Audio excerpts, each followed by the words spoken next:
अस्सलामुअलैकुम। आज के वीडियो लेक्चर में हम जो टॉपिक डिस्कस करेंगे वो है फूड और उससे पैदा होने वाली इलनेसेस यानी बीमारियां यानी डिजीज़ेस। वैसे तो देखने में ये आया है कि फूड के ज़रिए कोई बीमारी पैदा नहीं होती, क्योंकि अल्लाह ताला ने तमाम फूड जो दुनिया में मौजूद है वो इंसान के खाने के लिए पैदा की हैं। और मुख्तलिफ़ अनवा की सब्ज़ियाँ, फल, गोश्त, अंडे, दूध, हर तरह की नेमत जो है वो इंसान खा सकता है। और आम तौर पर देखने में ये आया है कि फूड खाने से कोई बीमारी पैदा नहीं होती। हाँ, अलबत्ता देखने में और सुनने में और हमारे मुआशरे में ये बातें फैली हुई हैं कि कुछ सर्टेन फूड जो हैं उनके खाने से सर्टेन डिजीज़ पैदा हो जाती हैं, जो कि आम तौर पर मिसकंसेप्शंस हैं। जैसा कि तरबूज के बाद पानी पीने से हैज़ा होने के चांसेस जो हैं वो होते हैं, या इस तरीके से, और दही के साथ आप मछली नहीं खा सकते, मछली के बाद जो है वो दूध नहीं पी सकते, या इस तरीके के बहुत सारे कॉन्सेप्ट जो हैं वो हमारे मुआशरे में राइज हैं। आज हम उसको ब्रेक करने की कोशिश करेंगे।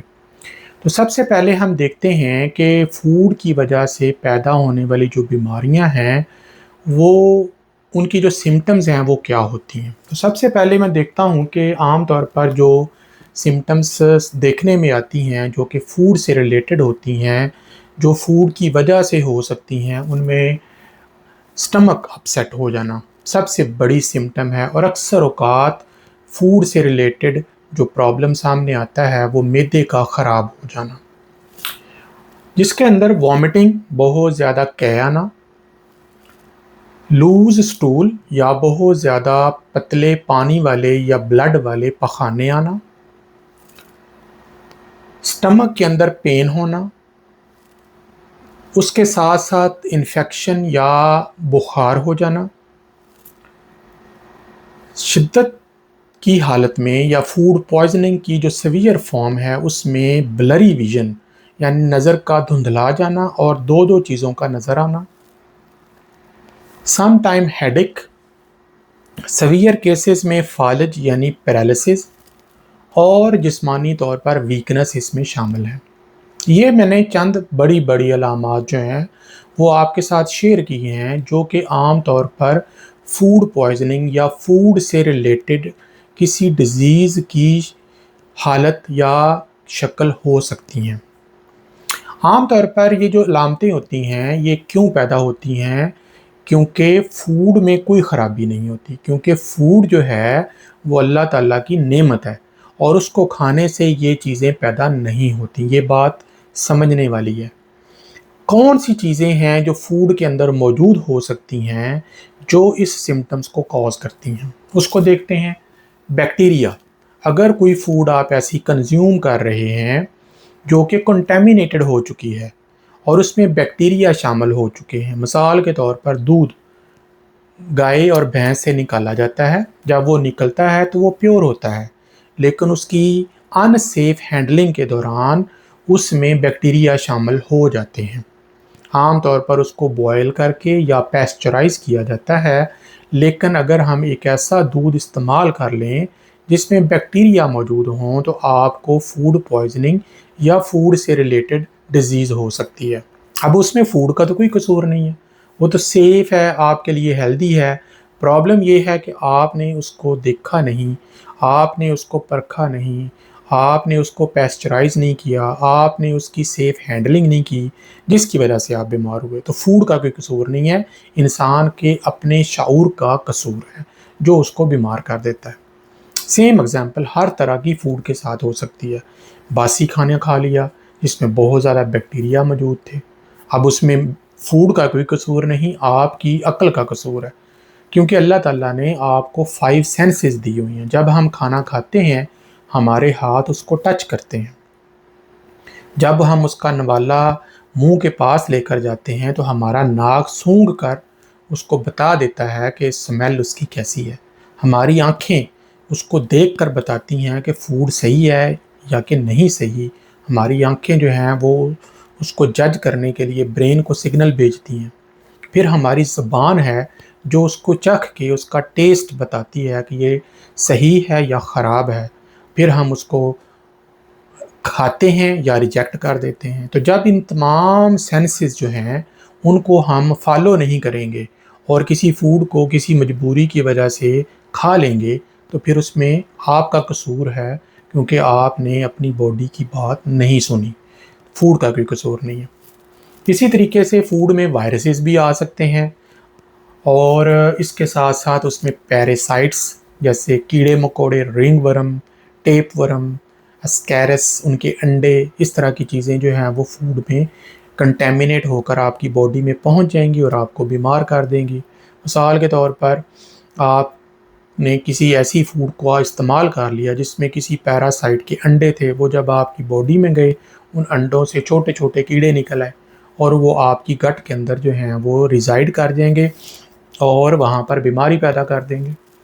इसी तरीके से कुछ फूड्स ऐसी होती हैं जो ज़्यादा देर तक ख़राब रहने की वजह से उनके अंदर टॉक्सिन्स पैदा हो जाते हैं, जहरीले मादे, और वो बीमारी और वो उस फूड को कंटेमिनेट कर देते हैं और उन टॉक्सिन की वजह से आपकी बॉडी में कैंसर और इस तरीके के बहुत सारे बीमारियां जो हैं वो पैदा हो जाती हैं। सिमिलरली उसके ऊपर उल्ली लगी हुई है, मोल्ड लगी हुई है, फंगस लगा हुआ है और आप उसे कंज्यूम कर लेते हैं। तो ये चीज़ें मद्देनज़र रखनी होंगी कि फ़ूड बज़ाते ख़ुद एक मख़सूस मिक़दार में खाने से कोई नुकसान नहीं होता। हाँ, अलबत्ता उसमें कंटेमिनेशन हुई हुई है, तो इसलिए आप उस बीमारी का शिकार हो जाएंगे जो उसके अंदर मौजूद माइक्रो ऑर्गेनिज़म जो हैं वो कॉज़ करते हैं। उसमें फिर डिफरेंट टाइप्स ऑफ बैक्टीरिया हैं, वायरसेस हैं, पैरासाइट हैं, वो फिर हम नेक्स्ट लेक्चर में डिस्कस करेंगे। अब उनकी वजह से रिस्क क्या होता है? जब आपको फूड पॉइज़निंग होगी या फूड की वजह से कोई प्रॉब्लम आ जाएगा, तो वॉमिटिंग, डायरिया, उससे आपकी बॉडी में डिहाइड्रेशन हो जाएगी, पानी की कमी हो जाएगी। इसके साथ-साथ ब्लड क्लॉट बनेंगे, ब्लड थिक हो जाएगा, किडनी में वो क्लॉट बनकर किडनी को नुकसान पहुँचा सकता है, हार्ट को पहुँचा सकता है, ब्रेन को पहुँचा सकता है। बैक्टीरिया जो हैं वो ब्लड में चले जाएंगे, आपके ब्लड के अंदर सेप्सिस हो जाएगा, इन्फेक्शन हो जाएगा, जिसको ट्रीट करने के लिए एंटीबायोटिक्स लेनी पड़ेंगी। मेनिंजाइटिस, गर्दन तोड़ बुखार हो जाएगा, जो आपके ब्रेन के अंदर जाकर उसकी झिल्लियों में इन्फेक्शन कॉज कर देगा। इसके अलावा सेप्सिस, इंसान के अंदर सीवियर किस्म का इन्फेक्शन हो जाता है, जो कि फिर स्ट्रॉन्ग टाइप्स ऑफ एंटीबायोटिक्स से जो है उसको ट्रीट किया जाता है। कैसे बचा जा सकता है? अपनी अक्ल का इस्तेमाल करें, कॉमन सेंस का इस्तेमाल करें, अपनी 5 सेंसेस के ऊपर भरोसा करें, और अगर वो आपको रोक रहा है कि ये चीज़ खाने के लिए सही नहीं है, मत खाएं, रिजेक्ट कर दें, कोई और चीज़ खा लें, भूखे रह लें, बीमार होने से तो बेहतर है। कुछ टिप्स हैं जिसमें आप फूड को क्लीन कर सकते हैं। फल हैं, सब्जियां हैं, या कोई भी ऐसी फूड है जो कि आप समझते हैं कि वो गंदी है, उसको अच्छे तरीके से साफ़ करें। वाटर जो है उसको फ़िल्टर करके इस्तेमाल करें। अपने हाथों को बार बार सिंपल वाटर से या साबुन से धो भी सकते हैं। हमेशा याद रखें, सबसे ज़्यादा गंदी जगह आपका फ्रिज है, हर महीने उसकी सफाई ज़रूरी है। बेकिंग सोडा, नमक और पानी के मिक्सचर के साथ उसको क्लीन करें, ताकि उसके अंदर जो जर्म्स हैं, बैक्टीरिया हैं, फंगस के स्पोर्स हैं, वो क्लीन हो जाएं। फूड को अच्छे तरीके से पका कर खाएं, कच्चा ना खाएं। आजकल बड़ा ट्रेंड चला हुआ है बारबेक्यू का, कच्चा गोश्त खाने का, जिसकी वजह से पैरासाइट जो हैं वो आपकी बॉडी में पेनिट्रेट कर सकते हैं। ऐसी फूड से परहेज़ करें जिसके ऊपर मोल्ड लगा हो, फंगस लगा हो, क्योंकि उसके जो टॉक्सिन्स हैं, एफ्लाटॉक्सिन्स, वो आपकी बॉडी के अंदर मुख्तलिफ़ किस्म की डिजीज़ कॉज कर सकते हैं। अल्लाह ताला जो है वो कुरान पाक में फरमाता है, वकुलू वशरबू वला तुसरिफू, खाओ पियो लेकिन हद से ज़्यादा उसको इसराफ़ ना करो, यानी ज़ाया ना करो। Eat and drink but do not waste, क्योंकि अल्लाह ताला वेस्ट करने वाली चीज़ों को पसंद नहीं करता। तो थोड़ा खाएं, मुनासिब मिकदार में खाएं, साफ़ सुथरी ग़िज़ा खाएं। मेरा ख़्याल है कि आप 90% बीमारियों से बच सकते हैं। जितने भी एमरजेंसी में केसेस आते हैं उनमें ज़्यादातर जो हैं वो फूड रिलेटेड प्रोडक्ट हैं। इंसान सदियों से भूखा है, अपने पेट की भूख मिटाने के लिए वो पता नहीं क्या क्या करता है। जब उसे भूख लगती है वो अंधा हो जाता है, वो देखता नहीं कि मैं क्या खा रहा हूँ। आप एक दुकान पे कबाब खाने के लिए जाते हैं और देखते हैं कि वहाँ पर जो ऑयल है वो इंतहाई गलीज़ और गंदा और काला स्याह है, और उसमें वो कबाब भाई तल तल के आपको दे रहा है और आप बड़े मज़े से उसको खा रही हैं। फिर आपने जब आपकी बॉडी में उन केमिकल्स की वजह से, जले हुए ऑयल की वजह से बीमारी पैदा होगी, फिर आपको अंदाज़ा होगा कि मैंने क्या गलत किया। इसी तरीके से मक्खियों वाली फूड, गंदी फूड, ख़ास तौर पर हमारे जो थर्ड वर्ल्ड कंट्री हैं, इंडिया, पाकिस्तान, बांग्लादेश, वहाँ पर सफाई, हाइजीनिक नाम की कोई चीज़ नहीं है। लोग सड़े-आम सड़कों के ऊपर जो है वो गंदी ग़िज़ा जो है वो बेची जा रही हैं और लोग धड़ाधड़ जो हैं वो खाई जा रहे हैं। तो काइंडली खुदा के लिए अपनी सेहत का ख़्याल रखें, अपनी फैमिली का ख़्याल रखें, साफ़-सुथरी ग़िज़ा खाएँ। आइंदा आने वाले लेक्चरों में मैं कुछ मज़ीद इसके ऊपर जो है वो डिटेल से बात करूँगा। तो अच्छी और साफ़-सुथरी खाएँ। खाने-पीने से देखें कोई बीमारी नहीं होती, ठंडा पानी पीने से कोई बीमारी नहीं होती, आइसक्रीम खाने से कोई बीमारी नहीं होती, खट्टा खाने या पीने से कोई बीमारी नहीं होती। फल, सब्ज़ियाँ एतदाल में खाएँ। जब आप किसी भी चीज़ को एतदाल में खाएँगे, मुनासिब मिक़दार में, जितनी उसकी जो सर्विंग होती है उस उतनी मिक़दार में खाएँगे तो वो फ़ूड हार्म नहीं करती। हमेशा फ़ूड उस वक़्त हार्म करती है जब आप, मिसाल के तौर पर आपने गोश्त खाना है तो 100 ग्राम से लेकर 200 ग्राम तक गोश्त आप कंज़्यूम कर लें एक टाइम पे, लेकिन लोग बैठे-बैठे 2-2 किलो कढ़ाई खा जाते हैं, स्टेकें खा जाते हैं, कबाब खा जाते हैं। That's not fair.